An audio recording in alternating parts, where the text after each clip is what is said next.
북미 2차 정상회담이 결렬된 가운데 북한이 대북 제재 해제를 어디까지 요구했는지를 놓고 양측의 주장이 엇갈리고 있습니다.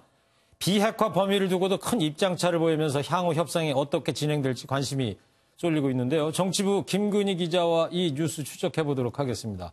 자, 김근희 기자. 네. 트럼프 대통령은 북한이 전면적 해제를 요구했다고 하는 거고 북한은 무슨 소리냐 우리는 일부만 요구했다 이렇게 반박을 하고 있는데 양측의 말이 왜 이렇게 엇갈리고 있습니까? 사실 양쪽 모두 틀린 말은 아닙니다. 실제로 북한이 요구한 건 대북 제재 결의 11건 중 5건이었는데요. 예. 직접 한번 북한의 이야기를 들어보겠습니다. 네. 2016년부터 17년까지 채택된 5건, 그중에서 민수 경제와 인민생활에 지장을 주는 항목들만 먼저 해제하라는 것입니다. 문제는 이 5건이 미국 입장에서 사실상 전면 해제로 볼 만큼 대북 제재의 핵심이라는 겁니다. 그래요? 그 이전의 제재들은 주로 북한의 무기 기술을 제한하는 데 초점을 맞췄는데요. 이 5건이 북한의 돈줄인 석탄 수출을 제한하고 북한의 생명선인 유류 공급을 막는 가장 강력한 조치들이기 때문입니다. 네. 특히 북한의 경우 석탄과 석유를 군수용과 민수용으로 구분하기 쉽지 않습니다. 이 때문에 미 국무부 당국자가 북한이 말장난을 하고 있다며 북한이 요구한 건 사실상 모든 제재의 해제라고 평가한 거죠. 네. 이 또 제재 범위만큼이나 또 이 말이 엇갈리고 있는 것이 이 뭐예요? 그 비핵화 범위를 또 어디까지 둘 거냐 이거에 대한 의견도 엇갈리는 거 아닙니까? 네, 양측 모두 협상 테이블에 영변 핵시설 폐기를 올리는 데까지는 동의를 했는데요. 네. 그런데 이 영변 핵시설을 바라보는 관점이 좀 달랐던 것 같습니다. 영변은 북한 핵 개발의 심장으로 불리는 곳으로 북한 입장에서는 이곳을 폐기하는 것 자체가 정치적으로 굉장히 큰 의미를 갖습니다. 네. 하지만 미국은 정치적 의미보다 기술적인 측면에서 접근한 겁니다. 지난해부터 이미 미 언론은 강선이라는 북한의 또 다른 우라늄 시설에 주목해왔습니다.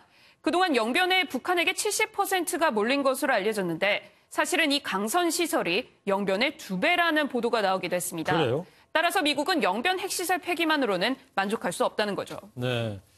그런데 미국이 말이죠. 처음부터 영변 플러스 알파를 요구했다는 거는 실무 협상 시작할 때부터 더 알려진 이야기인데 이게 네. 왜 2차 본회담에 올라와가지고서 갑자기 이렇게 문제가 생기게 됐습니까?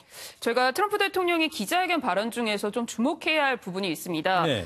영변 핵시설 이외에 우리가 발견한 다른 것들이 있고 우리가 이를 알았던 것에 대해 북한이 놀랐다고 생각한다. 그 지점이 저도 들었습니다만 네. 북한이 놀랐다는 게 무슨 의미입니까 그게? 네, 이를 두고 일각에서는 그동안 실무협상 과정에서 거론되지 않았던 영변 이외의 핵시설을 미국이 정상회담에서 갑작스럽게 요구한 것 아니냐는 해석이 나옵니다. 네. 원래 외교 담판은 통상 실무회담에서 협상을 마치고 정상회담은 최종적으로 의지만 확인하는 게 관례인데요. 네. 이렇게 정상회담에서 결렬된 것 자체가 상당히 이례적으로 트럼프 대통령의 협상 방식이 이번 회담의 변수로 작용했을 가능성이 나옵니다. 네. 참 의외였습니다. 트럼프 대통령이 이런 태도로 나오게 된 배경. 어떤 배경이 있기 때문에 이렇게 나왔을까요? 아마도 미국의 국내 정치 상황을 좀 고려했던 것이 아닌가 싶은데요. 예. 최측근이었던 마이클 코언 변호사 폭로에 이어 최근에는 사위인 쿠슈녀 선임 고문에게 기밀 정보 권한을 주라고 지시했다는 스캔들이 터졌습니다. 그래요? 이 때문에 일각에서는 트럼프 대통령이 영변 핵시설 폐기라는 낮은 수준의 합의를 하고 돌아갈 경우 정치적 타격을 받을 수 있다는 점을 고려한 것이라는 해석이 나옵니다. 따라서 차라리 국내 정치 상황을 고려해 북미 회담 성사가 가장 효과적인 타이밍에 다시 한번 협상에 나설 수 있다는 거죠. 네, 다시 한번 해보자. 네.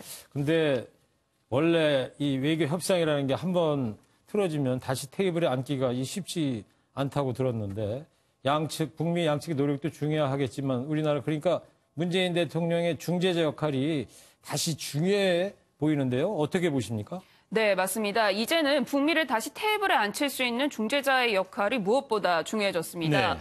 협상 결렬 이후 곧바로 문재인 대통령도 금강산 관광과 개성공단의 재개 방안을 미국 측과 논의하겠다고 밝히기도 했습니다. 네.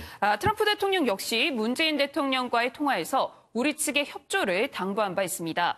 이 때문에 남북 간 교류 확대를 바탕으로 북한의 더 큰 양보를 이끌어내고 이를 바탕으로 미국 측과 논의가 이뤄진다면 북미 간 실무회담이 빠른 시간 내 재개될 가능성도 점쳐집니다. 네.